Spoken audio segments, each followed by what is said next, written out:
Hello, everybody. Welcome back to the Scorecard Podcast. In today's episode, it's a little different. As you can see, I'm just gonna be me today.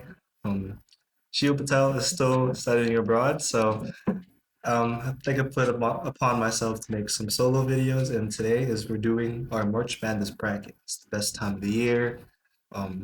March Madness, one of my favorite times. In sports, and today we're gonna do my predictions in my bracket. I would say regarding many possible changes after this video, but my bracket for this year.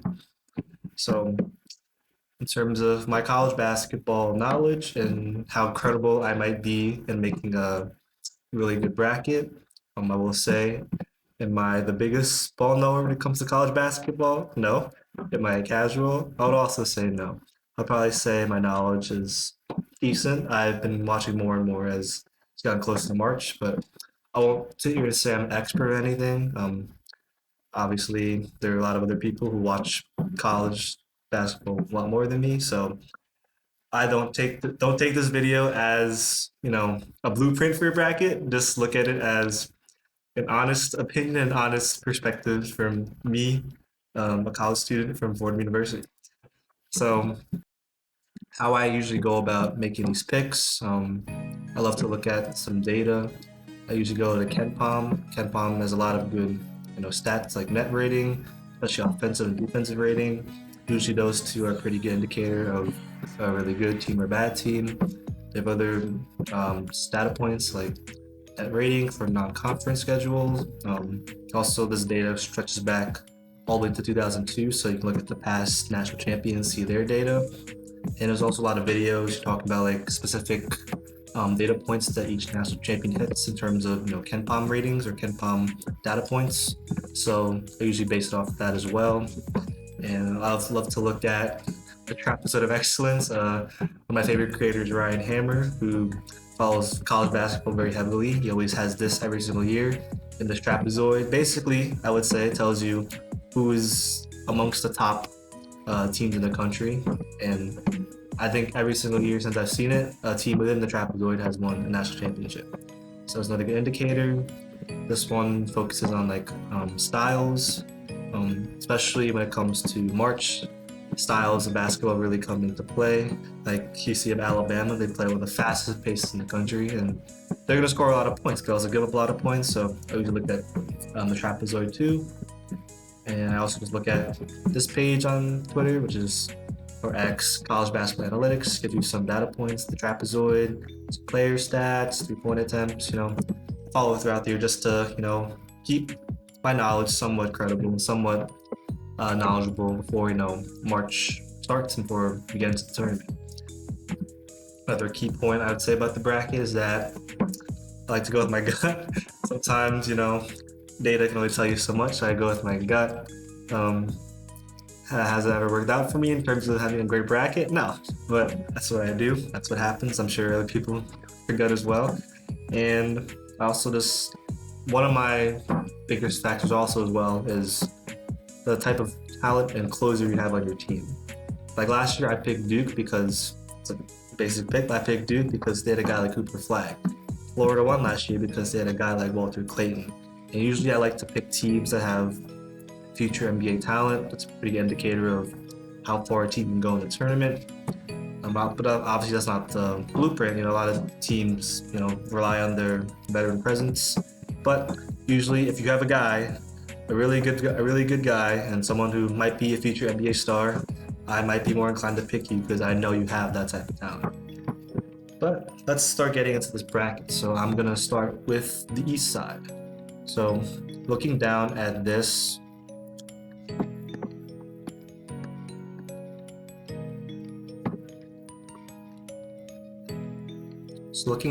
side of the bracket, it's absolutely stacked.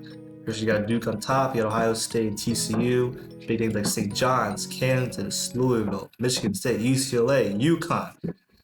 This is what I like to call the region of doom and despair. This is going to be some really good basketball, I think. So I can start with here Duke Siena, first round. Let's not think about it too much. I'm going to pick Duke.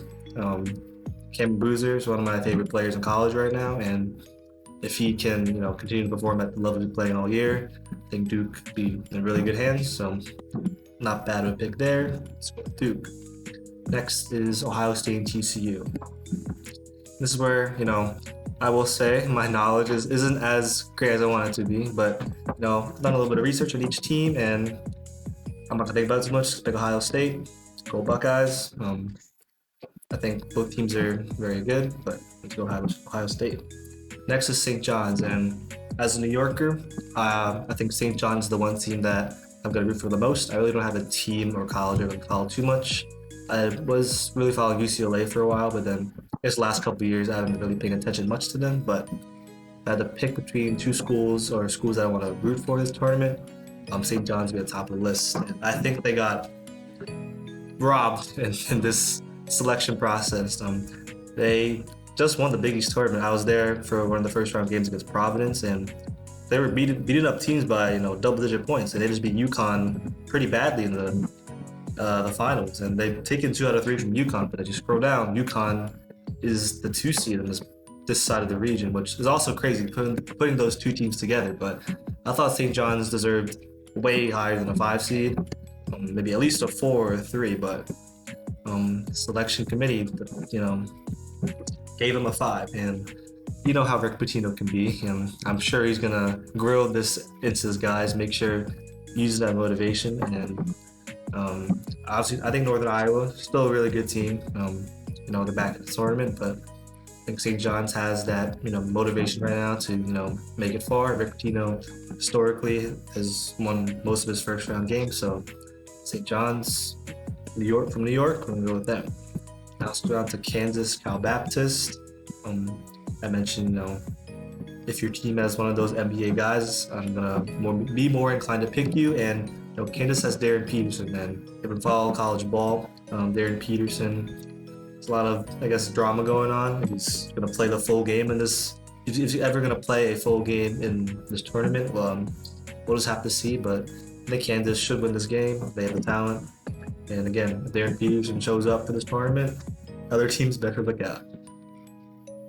The next one is Louisville and South Florida. I've been hearing a lot about this game, how it's going to be pretty high scoring, and I think we look at this trapezoid or this graph again, you see Louisville and USF are among the highest paced teams in the country, and which means I think a lot of scoring is going to be done. So I expect this game to be at least in the 80s or 90s maybe, and this could be a toss-up, could be we can see an upset, but honestly I think I'm leaving Louisville here.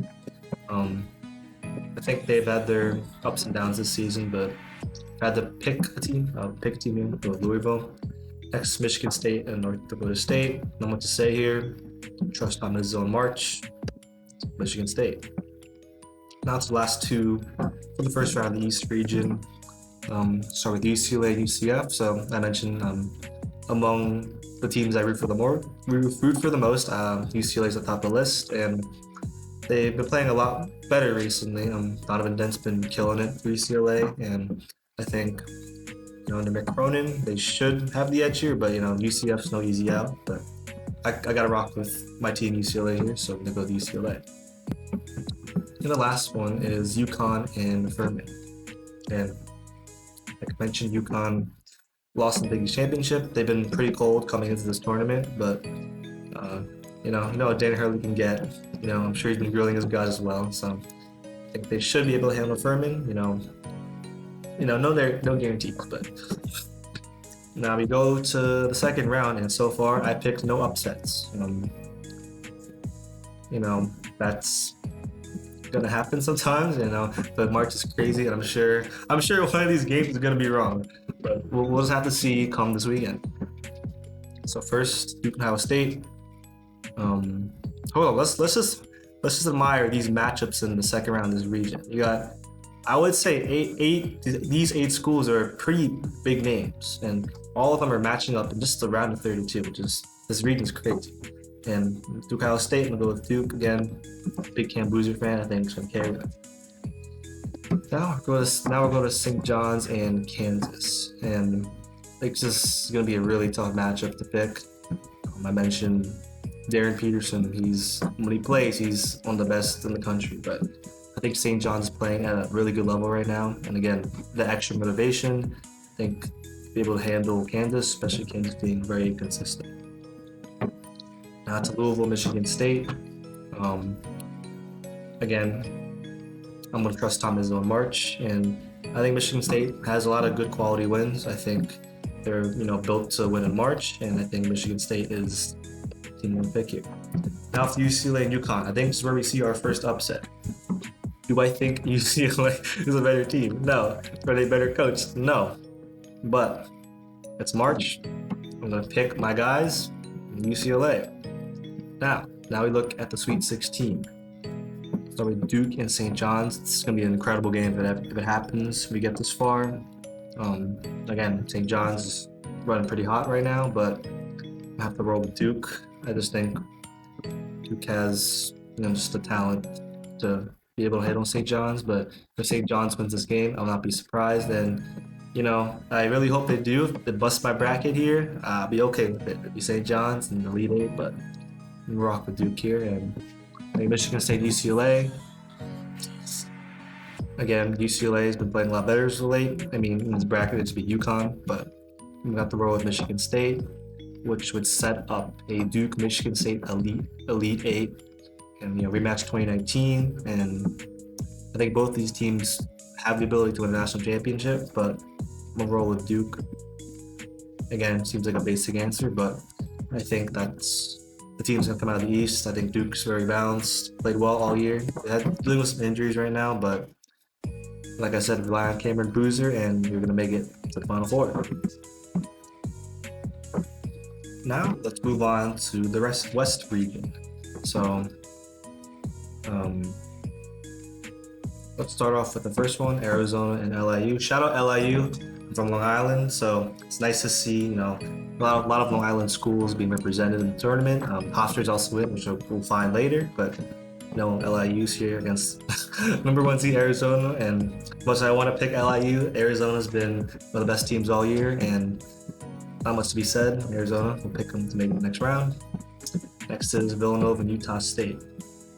I'll be completely frank with everyone here. I don't know much about each team. I just know they're the 8 and the 9 seed, and I think I'm gonna rock with Utah State here.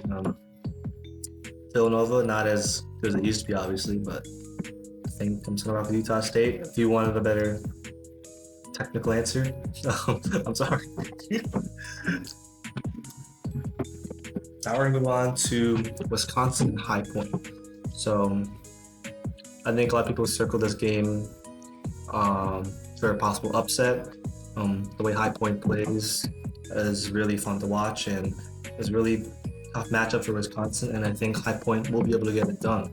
So that's our first, I would say, major upset of my bracket. So we'll see if there's any more down the line. Next we're on to Arkansas and Hawaii. Arkansas just won the SEC championship. Darius Cuff, another name, NBA talent. He's been balling like crazy lately, and I think the way Arkansas has been playing, especially Darius Cuff, I think they can handle Hawaii for sure. And next is BYU versus the winner of Texas and NC State. I think regardless of who BYU plays, I got BYU winning.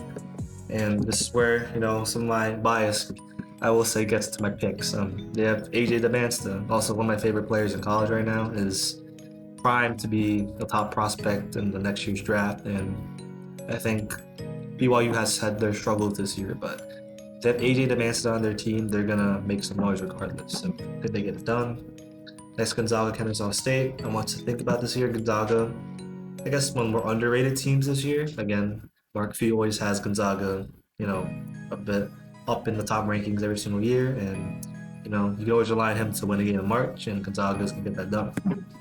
And the last two is Miami, Missouri, Purdue, and Queens. So for Miami, Missouri, just purely the fact that Missouri is going to be playing at home in this game, they're going to have a crowd advantage. I will pick them. Again, I cannot tell you that I know much about either of these teams, but the fact that they have home court advantage, I'm going to lead Missouri here.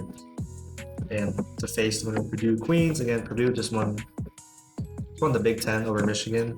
And that propelled them to the 2 seed, which I guess surprised a lot of people. But I will say Purdue, again, playing really well. Just going to rock with Purdue to make the next round. Now we look at some of these next few games. So Arizona, Utah State. Again, Arizona's been a really good team all year. I forgot to mention Cole Pete, a good future NBA prospect. Again, Arizona should be able to handle Utah State. And they will face Arkansas. I think Arkansas is, again, playing really well. High Point, again, a chance of an upset, but when you have Darius Cuff on your team, an NBA level prospect, I think Arkansas is able to handle it. Now we have BYU and Gonzaga. I know a lot of people are very, I'd say, low on BYU, but again, I might be biased here. I'm going to rock with the team that has AJ Dembasta. Call it Glaze. Probably is Glaze. I'm going to go with BYU to make it past Gonzaga into the Sweet 16 to face Purdue. And again, Purdue's playing well. I'm going to pick them. Now we look at our Sweet 16 matchups, Arizona, Arkansas. Again, if this matchup happens, it's going to be an incredible game. Again, Arkansas has been playing really well, and they do have the offense to compete with Arizona. But the way Arizona's been playing all year, I'm just gonna pick them. Trust that they'll be able to get it done, and they're gonna face the winner of BYU Purdue. Again, very biased. I'm going with BYU to go to the Elite Eight. There's a very good chance BYU doesn't even make it past the first round, but I'm going to trust that AJ Dembasta will carry them all the way to the Elite Eight to face Arizona. But unfortunately, that is where the run's going to end. Arizona's just a better team, and I think they're primed to make it deep in March this year. And again, maybe AJ Dembasta goes off. I'm glazing, but I think Arizona can handle BYU, and they're the second team in the Final Four. Now let's move on to the Midwest region. So we're going to start with Michigan versus the winner of UMBC and Howard. Michigan been a great team all year. They looked really, really good early in the year. Obviously, they've slowed down a little bit, but they're still a good team. They'll be able to move on to the next round. Next is Georgia and St. Louis. Again, I couldn't tell you much about these teams. Let's just take a look at our trapezoid. St. Louis is actually right there, and Georgia's right here.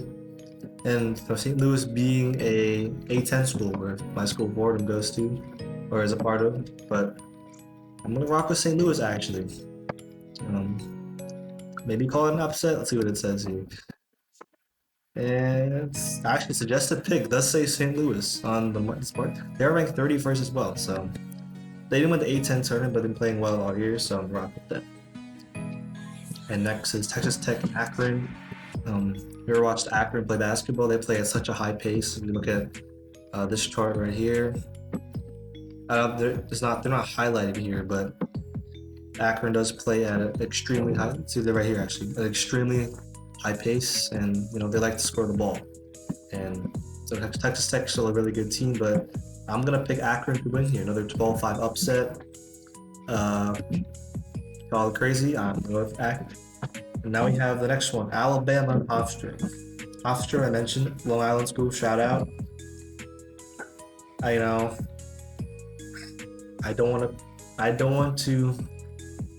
really want to pick Hofstra here, but so yeah, we're picking Hofstra. That's it. I've seen enough. Hofstra beat Alabama onto the round of 32, and my picking it's March. We go with Hofstra. That's it. Shout out Long Island, Hofstra. Next we have Tennessee versus the winner of Miami, Ohio, and SMU. Honestly, I'm gonna go with Miami. I know Miami, Ohio has been closely watched this year. They went undefeated and lost early in their tournament. They made in as an at-large bid, as one of the last teams to make the tournament. But I think they're going to beat SMU and beat Tennessee. Call it crazy. I think Miami, Ohio will get it done. And they're going to move on to face the winner of Virginia Wright State. Virginia, actually really underrated this year, I think, and should be able to handle Wright State in the first round. I have them winning. Next, Kentucky and Santa Clara. People have also circled this game as a hard one to pick. Kentucky has struggled a little bit this year, but obviously they're always going to be a team to watch for in March. Versus Santa Clara, which has had a really great year as well. And again, they tell me to pick Santa Clara, and you know what? I might just pick Santa Clara to beat Kentucky. In the past, Kentucky has done me really dirty. I think 3-4 years ago when they played St. Peter's. I had them winning the whole thing that year, and then they got bounced in the first round by Doug Edert. Um, Kentucky, I guess, has struggled recently, and I guess it's going to continue against Santa Clara. And that's it. They're going to face Santa Clara's going to face Iowa State. I think Iowa State also has been really good this year. Have a lot of good quality wins. They're ranked number 2 at some point in the country, but I do think they're going to have success in March, and they're going to win their first round game there. And now we look at the next few games. Look at this. This is some variability. We have a 9, 12, 13, 11, 10 seed all in the next round, which is, could happen. Last year wasn't as crazy in terms of the upsets, but hopefully this year we see a lot of underdogs win. And to bust my bracket, I personally don't care. I love to see upsets, so we're gonna keep rolling with it. We're starting Michigan, St. Louis. Let's rock with Michigan again. They have a really good team right now, and obviously I think they have enough talent to handle St. Louis. Next, the 12-13 Akron Hofstra, and unfortunately this is where I have to, stop my biases with the stop with Hofstra Akron. I just love the way they play, the pace they play at. Shout out Hofstra though, for making the tournament. If they win a game, that'll be crazy. If they win 2 games, everybody in Long Island's gonna go crazy. But they're running ends here against Akron. Texas, Virginia, and Miami, Ohio, which I have winning. And again, I think this is where Virginia should be able to handle them. People were, judging Miami, Ohio for their schedule, who they play. Obviously, they don't choose who they play, but I think the situation that catches up to them, and Virginia will be able to handle them. And lastly, Iowa and Santa Clara, Iowa State and Santa Clara. I'm gonna go with Iowa State, and they played well all year, and I'm just gonna trust them in March. Now we have the Sweet 16 with Michigan, Akron, Virginia, Iowa State. My Elite 8 selection will be Michigan and Iowa State. I guess it's kind of boring having the 2 top seeds in the region make it, but sometimes that's how it happens. And my pick to go to the Final Four is actually gonna be Iowa State. I just didn't. This is not even a analytical opinion. I just think Iowa State is just gonna be a better team come March. I think they're gonna win. Is there much data to back that up? Probably not, but I'm gonna rock with Iowa State to make it to the Final Four. We're gonna be facing Arizona, Prairie View, or Lehigh. I never call this Florida should be able to win. Shout out Xavier Lee, my Asian brother. I think Florida's a really good team, really balanced team. They've been playing well all year. I know they lost in the SEC tournament, but again, they're primed to run it back this year, and we'll see what happens coming out of the region. Next is Clemson and Iowa. Again, couldn't tell you much about these 2 teams. Roll with Clemson and not think twice about it. Next is Vanderbilt and McNeese, and I actually really like McNeese. Last year, they're really fun to watch. They upset Clemson last year in the first round, but Vanderbilt's also a sneakily really good team. Look at KenPom. Vanderbilt's actually 12th as a 5 seed. They're the highest 5 seed. They're above higher seeds like Virginia, a 3. They got Nebraska under them, a 4, Arkansas, a 4. They're actually above a lot of teams ranked higher than them, but it's gonna be a really tough game. And as much as I really want to pick McNeese, I'm rocking Vanderbilt. They've been playing really well, and I think they'll be able to handle a piece of the first round. And next one is Nebraska and Troy. Nebraska has a chance to win their first tournament game in his program history, which is actually really crazy. And I think they are able to get it done. Troy actually has had a lot of close games with quality teams, but Nebraska going to get their first win in program history. Next is North Carolina and VCU. VCU just won the A-10 tournament, and North Carolina's been dealing with a lot of injuries. And I think most people would pick North Carolina here, and it's just a pick as North Carolina. But I'm gonna go with the upset. I'm gonna go with VCU. There was a time for them to catch North Carolina, it'd be right now, and I think VCU can get it done. Next is Illinois and UPenn. UPenn just came off a crazy win over. It's bad. They beat Yale in the Ivy League championship. a crazy comeback, but I'm gonna go with Illinois here. They've also been really good all year, and I'm just gonna rock with them. Next is St. Mary's Texas A&M. Again, also tough game to pick here. Again, I couldn't tell you much about both sides, but I'm gonna go with St. Mary's. They're gonna get it done. Last one is Houston and Idaho. Again, Houston, always a good team every year. I'm gonna go with them to get it done in the first round. Now we move on to the round 32. Florida and Clemson. Let's rock with Florida. I just trust their team more going into March. Let's speedrun this. Vanderbilt, Nebraska. Vanderbilt, Nebraska's front end here. Illinois, VCU. We're gonna go Illinois. Make it past VCU. St. Mary's, Houston. Houston, bang. And now we're on to the Sweet 16. Florida, Vandy, rematch of the SEC tournament. Florida got it this time. I believe in them more. They're gonna get it done. Illinois, Houston. Let's go with Illinois here. I just think their team is better. Obviously, Houston has Kingston Fleming, NBA level prospect. I know I said about it earlier, but Illinois is playing really well right now. Let's go with them to get it done. Into Elite Eight, where it's Florida and Illinois.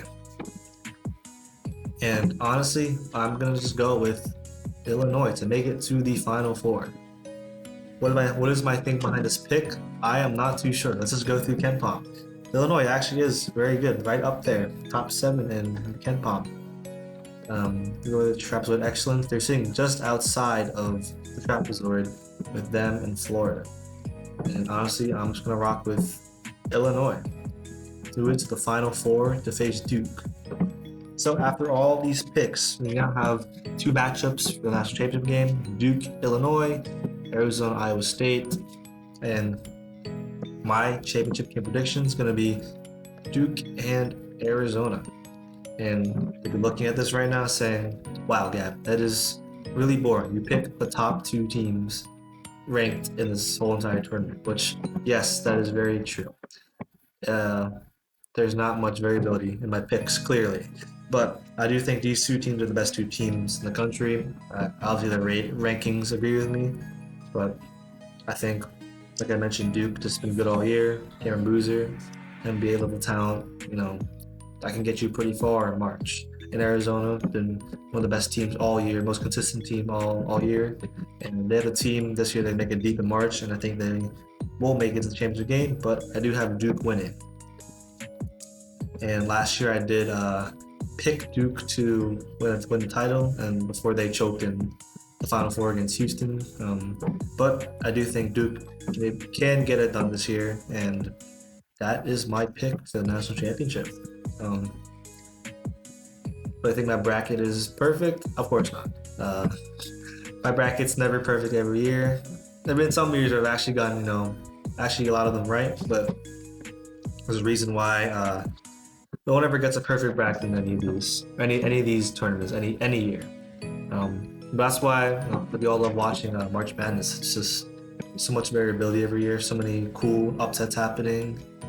Obviously, my bracket's not very indicative of any upsets. I have every 1 seed making it to the Elite Eight, 2 of them in the Final Four. But as we saw last year, all 4 made it to the Final Four. So every year is different. We have some years where there's a lot of upsets, some years with no upsets. That's what makes March Madness so much fun every year. Being able to watch all these exciting games, it's just a different experience, I would say, than watching professional sports. These are kids playing, kids my age playing, and this makes for exciting time of year. And I'm excited for this year's tournament, which is this weekend. I'll be watching Thursday, probably sitting on my couch all weekend watching every single game. But hopefully my bracket does well. I can almost guarantee it'll be busted by the first or second game, but I'm excited to see how my bracket does, and I hope you guys enjoyed my bracket. You can tell me if I made any mistakes, any judgments on my picks. I'm sure there's some people disagree with my picks, but yeah, that's it. I'll just say take this bracket as not advice, just as something to look at. Clearly my picks aren't as expertly decided as other picks, but take it as you will. I'll leave it at that. So thank you guys for watching this video. Hope you enjoyed me going through this bracket, and leave any comments if you want to make your own predictions down below. Thank you guys for watching.